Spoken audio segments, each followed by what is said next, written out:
Hola a todos, bienvenidos nuevamente a un nuevo episodio del podcast Terror cerca de ti. Antes de comenzar con este episodio, quiero recordarles que por favor se suscriban y descarguen el podcast en Spotify, o lo califiquen y dejen un comentario en iTunes.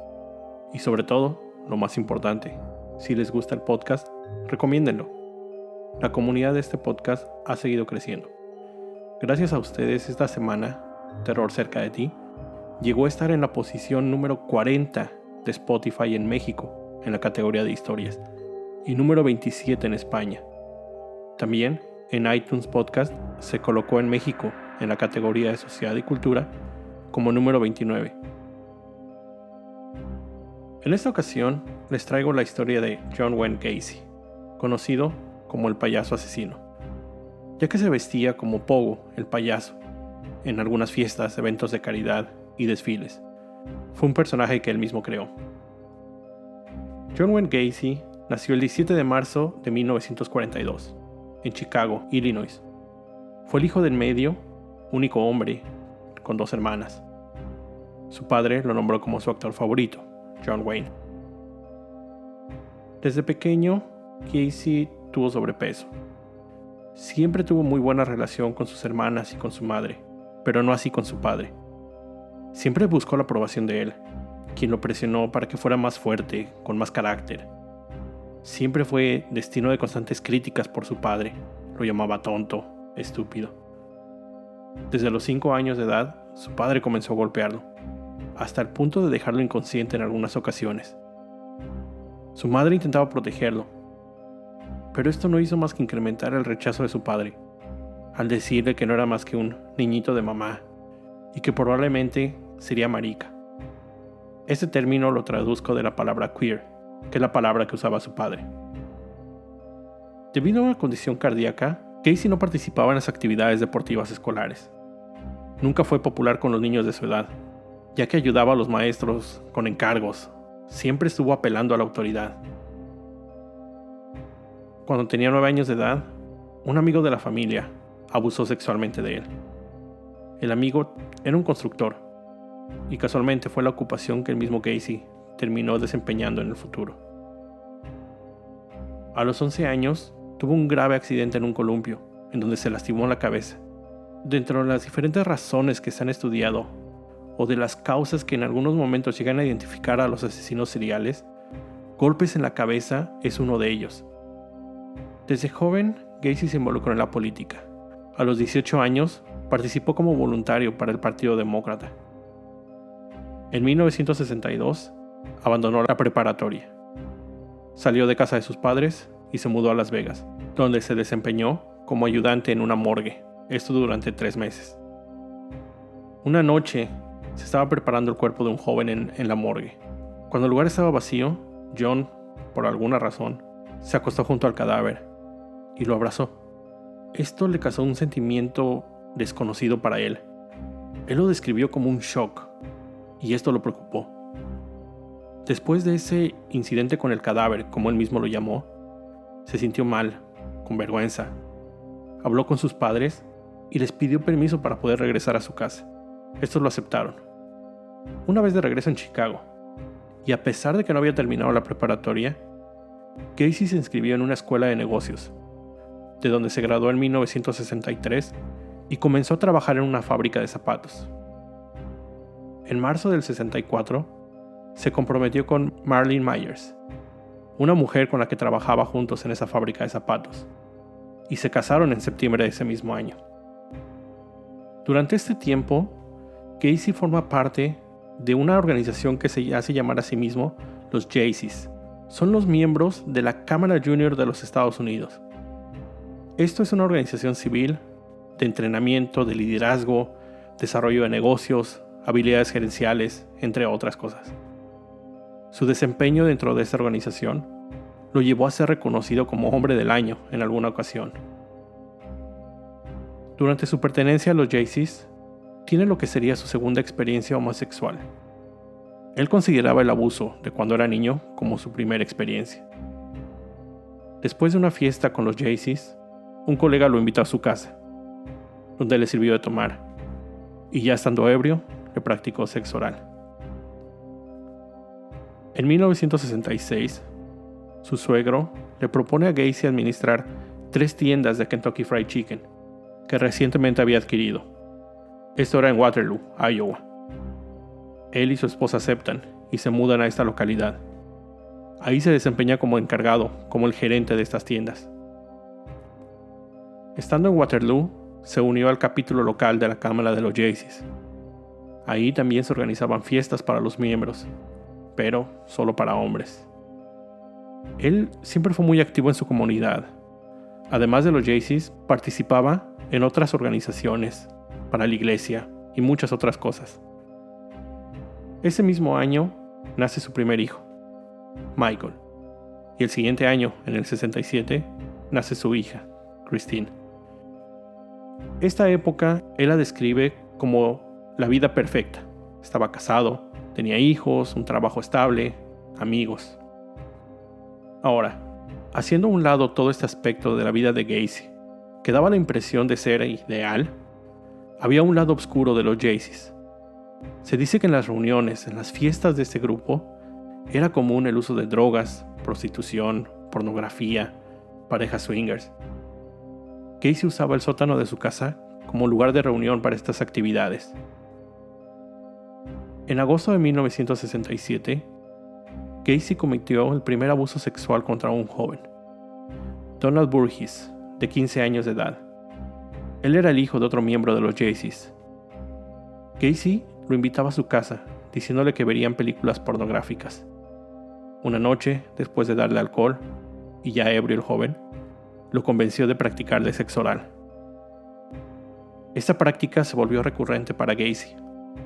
Él invitaba a diferentes chicos a su casa. Los convencía de que estaba realizando experimentos científicos, por lo que tendrían que practicarle sexo oral, con lo cual él, aparte los remuneraba, les pagaba $50 a cada uno de los chicos. En marzo de 1968, Burgess le confesó a su padre lo que había pasado entre él y Gacy. Él lo reportó a la policía y presentó cargos formales en contra. Gacy fue arrestado, pero al ser detenido negó las acusaciones. Y lo primero que hizo fue solicitar que le aplicaran la prueba del detector de mentiras. La policía sí lo hizo y no pasó la prueba. Mientras se realizaba la investigación, Gacy se acercó a otro joven de 18 años y le ofreció dinero para que golpeara a Burgess. Él así lo hizo. Se encontró con Burgess, lo golpeó y amenazó con matarlo si seguía con sus acusaciones hacia Gacy. Afortunadamente Burgess no se retractó, y de hecho este ataque también fue agregado a los cargos en contra de Gacy, siendo el principal sodomía. Después de esta acusación, y por orden de la corte, Gacy es sometido a una evaluación psiquiátrica. De esta evaluación se obtuvo lo siguiente: fue diagnosticado con desorden de personalidad antisocial. Ahí mismo determinaron que ninguna terapia o ningún tratamiento médico lo ayudarían a mejorar. Su comportamiento era probable que le traía problemas con la ley en el futuro. Pero también se concluyó de que él era mentalmente capaz de ser sometido a juicio. Fue sentenciado a 10 años en prisión. Su esposa solicitó el divorcio el día que Gacy fue encarcelado. Demandó la casa y custodia exclusiva de sus hijos. El juez concedió todas las demandas y Gacy nunca volvió a ver a los hijos de su primer matrimonio. Una vez en la cárcel, se dice que Gacy fue un prisionero modelo. Se convirtió rápidamente en jefe de la cocina. Se unió al capítulo Jaycee dentro de la prisión. Se esforzó mucho por mejorar las condiciones de trabajo de los presos, hasta el punto de llegar a instalar un campo de minigolf en la cárcel. Mientras estaba ahí, continuó con los cursos que no había terminado en la preparatoria y obtuvo su certificado de graduación en noviembre del 69. Un mes después, el día de Navidad del 69, su padre muere por cirrosis. Cuando Gacy fue avisado de esto, sufrió un ataque de depresión. Se tiró al piso, lloró inconsolablemente. Diversos guardias tuvieron que entrar para controlarlo. Esto pudiera haber sido el detonante, el punto exacto cuando mentalmente se hizo la idea de cometer asesinato. Después de solo 18 meses de la sentencia de 10 años, en junio de 1970, sale de la cárcel bajo libertad condicional. Se muda de regreso a Chicago. Y a tan solo a pocos meses de haber salido de la cárcel, recoge a un chico de una terminal de camiones. Lo lleva a su casa e intenta forzarlo a tener relaciones con él. John fue detenido, pero liberado casi inmediatamente, ya que el chico nunca se presentó a declarar ante las autoridades, y de hecho, nunca más se le volvió a ver. Se cree que él podría haber sido la primera víctima de asesinato de Gacy. Su oficial de libertad condicional nunca supo sobre este incidente, por lo que pudo continuar en libertad. Con ayuda de su madre, Gacy compró la vivienda ubicada en el número 8213 West Somerdale Avenue, en Chicago, Illinois, donde vivió desde ese momento hasta su arresto en 1978, y fue el lugar donde cometió todos sus crímenes.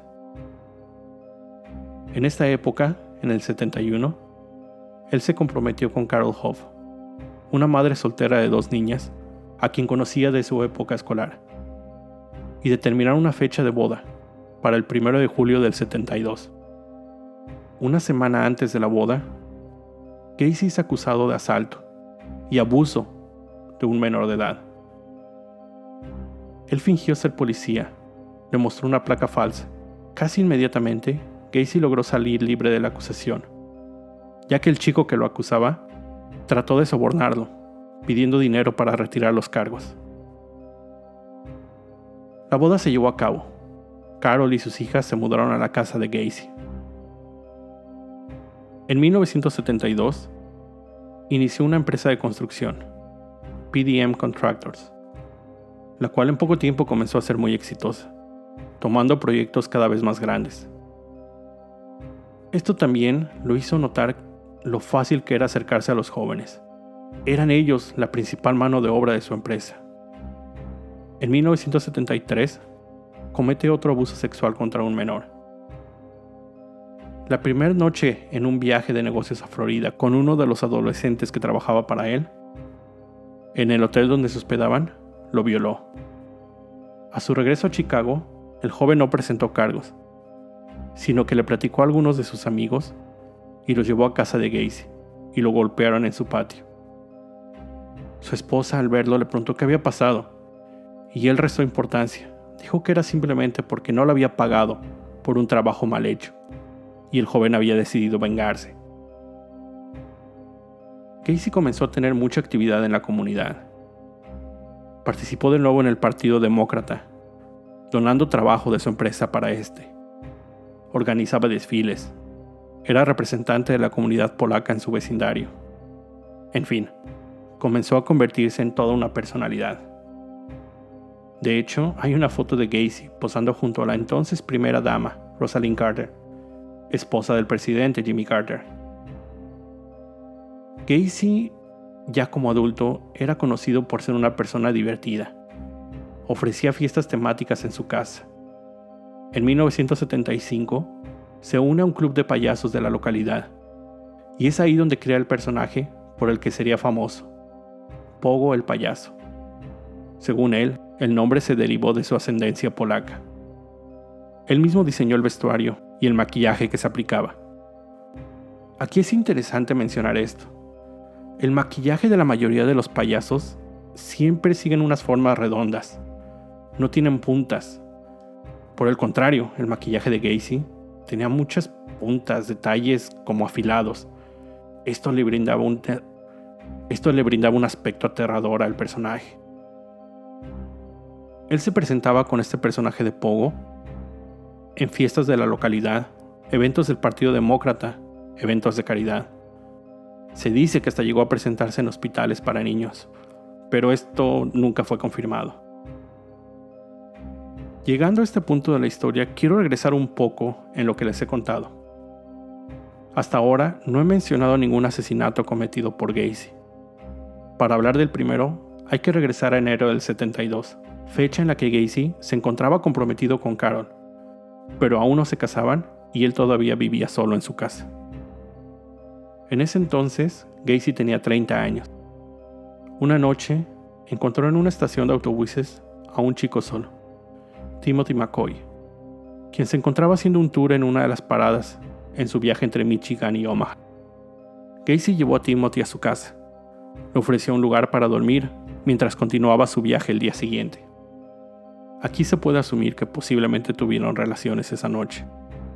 De acuerdo a Gacy, la mañana siguiente, cuando se despertó, el chico estaba parado en la habitación, con un cuchillo en la mano. Gacy respondió inmediatamente. Lo atacó. Intentó defenderse. Comenzó una lucha entre ellos dos. Gacy terminó apuñalando hasta asesinar al chico. Posteriormente llegó a la cocina y vio que había un sartén en la estufa, con comida, 2 platos en la mesa. Se dio cuenta de que el joven solo le estaba preparando el desayuno, pero ya era demasiado tarde. Al cometer el asesinato, él experimentó gran placer sexual. Justo al momento del ataque, justo cuando asesinó al joven, tuvo un orgasmo. Con esto descubrió ahora qué era lo que tenía que hacer. Procedió a enterrar el cuerpo de Timothy bajo su casa, en lo que en las casas americanas se conoce como un crawl space, o entrepiso, un pequeño espacio que queda cuando las construcciones se elevan del piso de la propiedad. En 1974, 2 años después, cometió su segundo asesinato. En ese entonces ya estaba casado con Carol. Un joven no identificado, que Gacy declaró haber ahorcado en su casa y ocultado en el closet para después enterrarlo en el patio trasero, muy cerca de un asador que tenía ahí. Su esposa declaró que no le era permitido entrar al garage. Cuando por fin pudo hacerlo, encontró diversos colchones en el piso, luces rojas en el lugar, espejos en el techo. Resultó ser el lugar donde Gacy llevaba a hombres y jóvenes para tener relaciones. Fue en este lugar donde asesinó y enterró a su tercer víctima. John Butkovich, de 18 años de edad, era un empleado de Gacy, a quien supuestamente le debía algunos meses de trabajo. Gacy aprovechó que su esposa e hijastras se encontraban fuera de la ciudad en un viaje. Llevó a John a su casa con el pretexto de saldar las deudas. Estando ahí, por medio de engaños, convenció al joven de ponerse unas esposas, sujetando sus manos por detrás, en su espalda. Una vez controlado, procedió a ahorcarlo. Enterró el cuerpo de John ahí, en su garage. El padre del joven pidió constantemente a las autoridades que investigaran a Gacy, pero como él era un miembro importante de la sociedad, conocido por la policía, las acusaciones nunca llegaron a nada. Esta forma con la que asesinó a John se convirtió en su modus operandi, algo que él llamaba el truco de las esposas. Después de proporcionar bebidas alcohólicas, alguna droga o simplemente ganando la confianza de los jóvenes, les enseñaba unas esposas como parte de sus rutinas de payaso y les decía que les iba a enseñar cómo quitarse las esposas. El mismo Gacy se las ponía, pero se las quitaba con la llave. Luego los convencía de que ellos mismos se pusieran las esposas. Una vez que lo hacían, Gacy les decía, el truco es tener la llave. Después procedía a abusar de ellos, los torturaba y finalmente los asesinaba, usando una cuerda alrededor de su cuello. En 1975, él le confesó a su esposa que era bisexual. Ella le pidió el divorcio, pero nunca se concretó. El hecho que terminó por romper la relación fue una discusión sobre una cuenta de cheques. Debido a esto iniciaron el proceso de divorcio. El proceso terminó el mismo año, pero no fue hasta 1976 cuando Carol se mudó de la casa con sus hijas. Fue después de esto que Gacy comenzó con su mayor racha de asesinatos, cuando por fin se sintió con la libertad de actuar. de satisfacer sus instintos. Un mes después de que su esposa dejó la casa, él secuestró y asesinó a Darrell Sampson, de 18 años de edad. 5 semanas después, el 14 de mayo, asesinó a Randall Reffett, de 15 años. Y solo unas horas después, secuestró y asesinó a Samuel Stapleton, de 14 años, iniciando lo que él llamaría los dobles. Es decir, asesinar a 2 chicos el mismo día. Generalmente, ambos chicos eran sepultados juntos, debajo de su casa. En junio del 76, Gacy asesinó a Michael Bonin, de 17 años, quien se encontraba viajando en Chicago. 10 días después, William Carroll, de 16 años, fue asesinado y sepultado justo debajo de la cocina de Gacy. Él fue el primero de una serie de 4 asesinatos cometidos casi al hilo, entre junio 13 y agosto 6. El joven James Hackenson, de 16 años, de Minnesota, Rick Johnson, de 17 años, de Bentonville, y otro joven no identificado, que se calcula tenía entre 23 y 30 años. Estas 4 víctimas fueron sepultadas una sobre otra en el mismo sitio, bajo su cocina. En julio del mismo año, David Cram, de 18 años de edad, comenzó a trabajar para Gacy en su constructora y rápidamente se mudó a su casa. Justo al día siguiente de haberse mudado, Gacy trató de atacar al joven. Trató de engañarlo diciéndole que le iba a enseñar el truco de las esposas. Pero para sorpresa de Gacy, David había pasado un año en el ejército, lo que le permitió defenderse y escapar del ataque. Un mes después, Gacy entró a la habitación de David, quien por alguna razón seguía viviendo en su casa, y le dijo: Dave, tú no sabes en realidad quién soy yo. Tal vez sería mejor que me diera lo que necesito. E intentó atacarlo de nuevo. El joven pudo por segunda vez defenderse ante el ataque de Gacy, y fue entonces cuando se mudó de su casa. Entre agosto y octubre se calcula que sucedieron 2 asesinatos más. Los cuerpos fueron localizados en la casa de Gacy, pero no pudieron ser identificados. Solo se sabe que uno de ellos tenía entre 15 y 24 años y el segundo entre 18 y 22. En octubre, Gacy secuestró y asesinó a 2 jóvenes amigos, Kenneth Parker y Michael Marino. 2 días después, William Bundy, de 19 años de edad, también era empleado en la constructora de Gacy. Desapareció después de informar a su familia que iba a asistir a una fiesta. Su cuerpo fue encontrado enterrado justo debajo de la habitación de Gacy.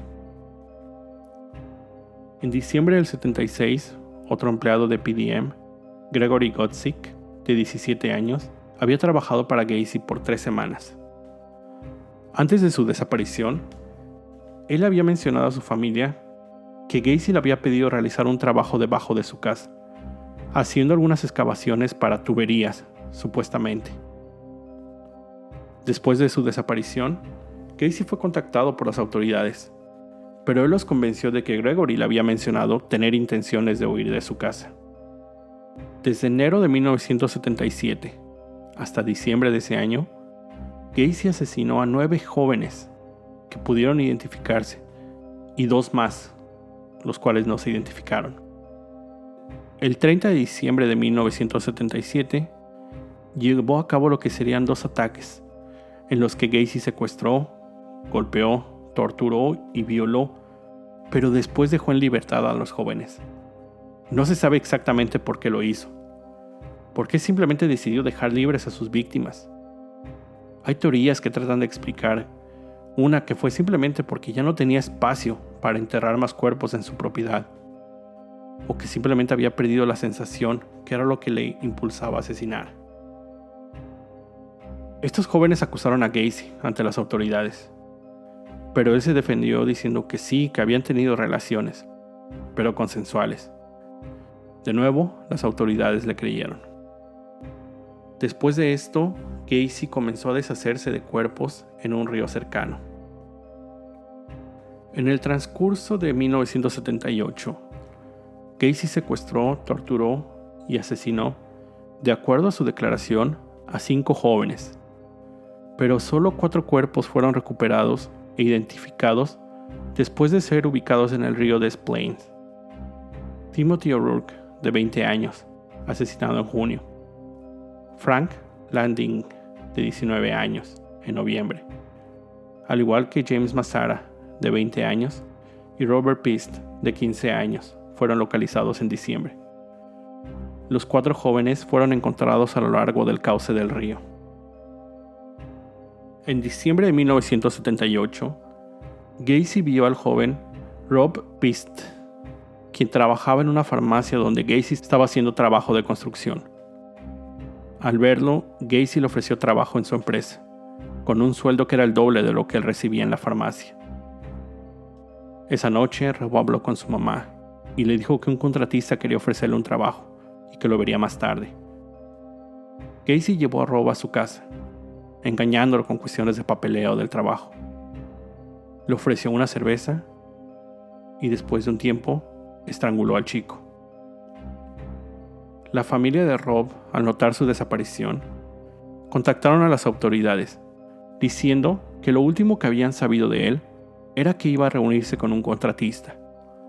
Cuando la policía cuestionó al dueño de la farmacia, él les dijo que Gacy era probablemente ese contratista. La policía lo interrogó, pero él negó tener nada que ver con la desaparición del joven. Sin embargo, un juez había otorgado una orden de cateo para su domicilio.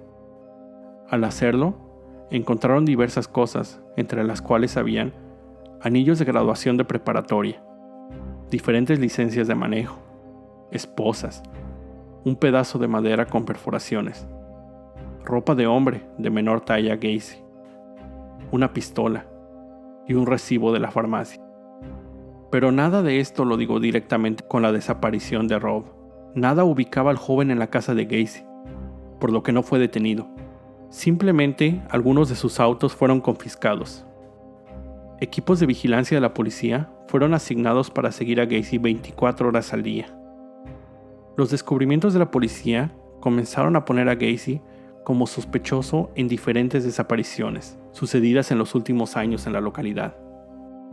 Pero mientras la investigación seguía y los policías seguían a Gacy, este empezó a sentir cierto poder por tener a las autoridades detrás de él y no lo arrestaban.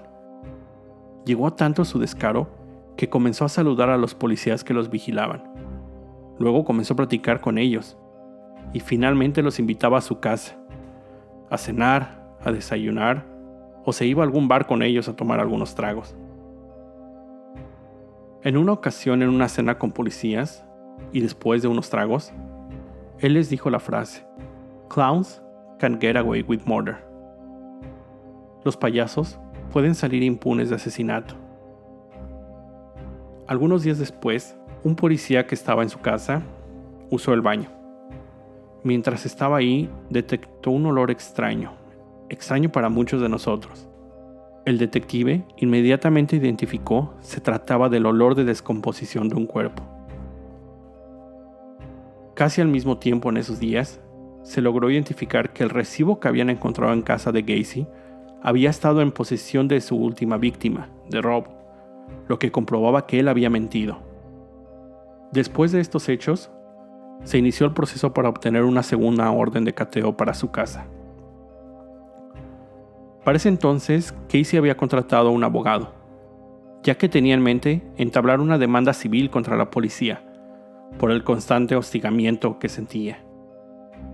Cierto día tenía una cita con sus abogados. Gacy les pidió algo de tomar y comenzó a tomar, hasta encontrarse ebrio completamente. Y ahí empezó a hablar de sus crímenes. Señaló un periódico que tenía la fotografía del joven reportado como desaparecido. El periódico lo tenían ahí los abogados. Él lo vio y dijo: "Este chico está muerto, está en el río. No es el chico de la farmacia, pero está muerto".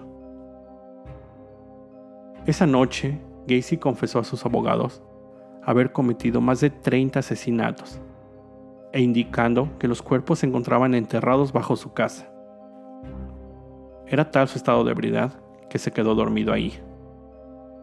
La mañana siguiente sus abogados no sabían si creerle. Habían solicitado que se le realizara una evaluación psiquiátrica, pero él se negó y abandonó el lugar para continuar sus actividades. Al salir de ahí, de los abogados, aún con un policía siguiéndolo, Gacy hizo una parada en una estación de servicio, a donde le dijo al encargado: "El fin ha llegado", y procedió a entregarle una bolsa con marihuana. El encargado entregó este paquete a los policías que lo seguían. Después, visitó a varios amigos y conocidos. También a ellos comenzó a confesarles sus crímenes. Uno de ellos lo llevó al cementerio, donde su padre estaba sepultado. Mientras la segunda orden de cateo era terminada, las autoridades comenzaron a notar un comportamiento errático en Gacy y temieron que él pudiera cometer suicidio. Así que usaron el pretexto de la bolsa de marihuana para arrestarlo por el cargo de distribución de una sustancia ilegal. Ya con Gacy detenido y la orden finalmente firmada por el juez, las autoridades llegaron a la casa de Gacy. Un técnico entró ahí y en cuestión de minutos encontró el primer cuerpo en estado de descomposición. Indicó a los policías que Gacy podía ser ahora acusado de asesinato y terminó replicando: "Creo que este lugar está lleno de chicos". El 22 de diciembre de 1978, Gacy confesó todos los asesinatos cometidos desde el 72 a la fecha. Le dijo a la policía exactamente en qué parte de su propiedad estaban las 28 víctimas. 26 bajo la casa, una en el garage y una en el patio trasero, cerca del asador. Asimismo, fue cuando les confesó haberse deshecho de 5 cuerpos en el río. El juicio de John Wayne Gacy comenzó el 6 de febrero de 1980. En los meses anteriores a su juicio, Gacy fue evaluado por múltiples psiquiatras para determinar su estado mental y confirmaron que se encontraba en condiciones de ser enjuiciado. Durante el juicio, su abogado defensivo trató diferentes formas de justificar las acciones de Gacy. Había alegado personalidad múltiple, sufrir de esquizofrenia, hasta muertes accidentales por asfixia erótica. Algunos de los testigos eran los empleados de la constructora que habían sido llevados a la casa de Gacy a hacer excavaciones debajo de ella para instalar tuberías. Durante el juicio, se nombraron las 33 víctimas que habían sido identificadas. Otros de los testigos fueron aquellos jóvenes que fueron atacados por Gacy. Otros testigos fueron los jóvenes que habían sido atacados por Gacy, pero que habían logrado escapar con vida. Cuando el juicio terminó, en menos de 2 horas, el jurado lo encontró culpable de 33 cargos de asesinato y agresión sexual. También, en menos de 2 horas, fue sentenciado a muerte. La fecha inicial para su ejecución era el 2 de junio de 1980, pero esta se retrasó por 14 años. Mientras Gacy se encontraba en la cárcel, esperando su ejecución, comenzó a pintar. Estas pinturas las logró vender entre $200 hasta $20,000. Pintaba flores, su representación de payaso. Realizó una de los 7 enanos de Blancanieves jugando béisbol contra los Cachorros de Chicago. Algunos jugadores, sin saber el origen de esta obra, llegaron a autografiarla, lo que todavía incrementó más el valor de esta obra. También realizó muchas entrevistas. Formó parte del coro de la prisión. En el 83, otro preso intentó asesinarlo, pero falló. Durante todo el tiempo que estuvo preso, solicitó múltiples apelaciones a su caso, tratando de evitar la pena de muerte, o quería llevar a cabo un nuevo juicio. Todo esto fue siempre negado. El 9 de mayo de 1994, John Wayne Gacy fue ejecutado por inyección letal. Aunque durante el procedimiento, los químicos usados se solidificaron durante su administración, por lo que el equipo tuvo que ser reemplazado y la ejecución tardó más de 18 minutos, en los que Gacy sufrió. Aunque, como lo dijo uno de los fiscales, él tuvo una muerte mucho más sencilla que cualquiera de sus víctimas. Los asesinatos de Gacy se llevaron a cabo por un periodo de 5 años. Mientras él estuvo en espera de su ejecución, nunca mostró arrepentimiento de sus acciones. Sus últimas palabras conocidas fueron: "Pueden besarme el trasero". Una vez confirmada su muerte, su cerebro fue extraído y donado para investigación relacionada a asesinos seriales. Su cuerpo fue cremado. Algunas de las obras que realizó en la cárcel fueron subastadas, la mayoría compradas, pero solo para ser quemadas en una ceremonia donde asistieron familiares de sus víctimas. Todo lo que pasaba alrededor de Gacy en su empresa estaba de cierta forma conectado. Como les decía, sus empleados eran quienes llevaba a su garage para tener relaciones. Ellos lo ayudaban a excavar lo que serían las tumbas de sus víctimas. De otros asesinatos que se cometieron en esa época, se identificó uno que seguía el mismo modus operandi de Gacy, pero se validó que él se había encontrado fuera de Chicago. Esto llevó a crear teorías, diciendo que Gacy no actuaba solo, que algunos de sus trabajadores le ayudaban hasta en los asesinatos y a ocultar los cadáveres. Es más, uno de los empleados de la empresa de Gacy se convirtió, posteriormente, en uno de los Chicago Reapers, un grupo de 6 asesinos seriales que habitaban en la ciudad. Si hay algo bueno, si se puede, sacar de esta historia, es que uno de los abogados defensores de Gacy, Sam Amirante, sentó las bases de lo que sería el Acta de Recuperación de Niños Desaparecidos de 1984. En esta se determinó que durante los asesinatos de Gacy, la policía de Illinois tenía un periodo de espera de 72 horas antes de iniciar cualquier acción para encontrar a un menor de edad. Es decir, si un niño desaparecía, la policía esperaba 72 horas antes de poder empezar a buscarlo. Con esta acta se eliminó este periodo de espera. Primero en el estado de Illinois, pero la práctica fue adoptada por otros estados y finalmente evolucionó en lo que se llama Child Abduction Emergency, que se conoce también como Amber Alert. Con esto llego al final de este episodio. Te recuerdo siempre estar alerta de tu alrededor, ya que el terror está donde menos te lo esperas. El terror está cerca de ti. Cuando el miedo se convierte en terror, hay una historia que contar.